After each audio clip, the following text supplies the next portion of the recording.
Whereas China, I personally believe we should kiss and make up with China. I think that if you were to, the largest tax cut in history would arguably be that China and the U.S. are cooling in the thaw of U.S.-Sino relations. We have IP and innovation and capital formation. They have the world's greatest supply chain and manufacturing capabilities. So I think working together, you just bring down the cost of everything everyone buys around the world by 3 to 10%.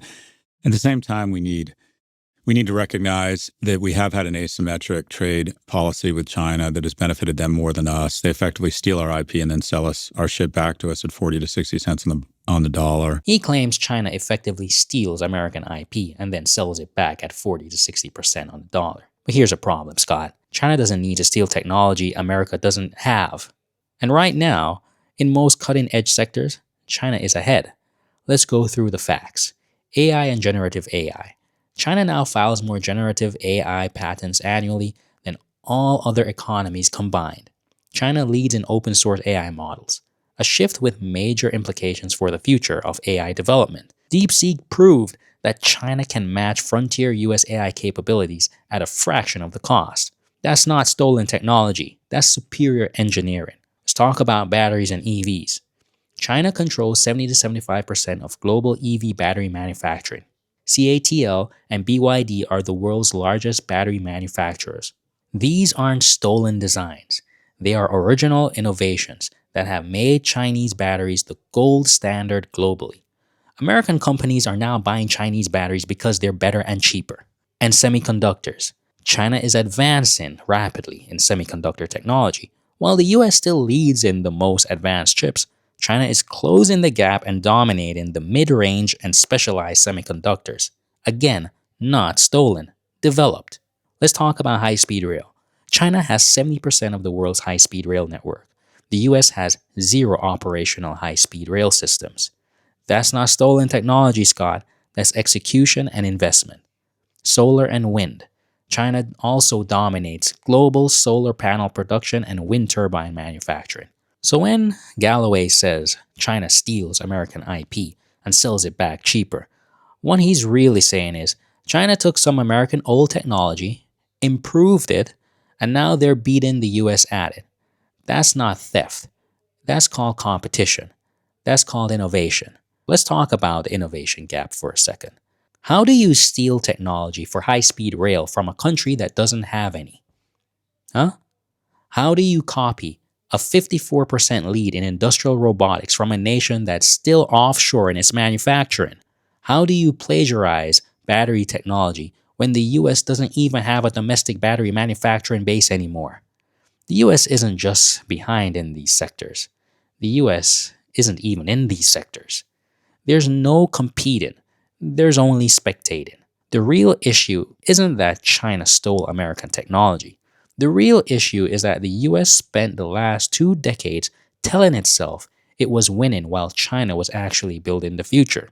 The US was busy fighting wars in the Middle East while China was building supply chains, manufacturing capacity, and technological expertise. And now, when looking at who's leading in batteries, AI, solar, EVs, and robotics, it's not America, it's China. So really thoughtful, strategic trade policy. Stop all the finger pointing. Can you imagine how powerful we'd be if the Chinese and the U.S. decided they had shared interests and militarily or kinetically and diplomatically tried to coordinate? I mean, that would just be staggering. And I think some of that comes from a recognition that we are no longer there's no longer a hegemony here. That while we'd like to stay the singular superpower, that's not going to be possible.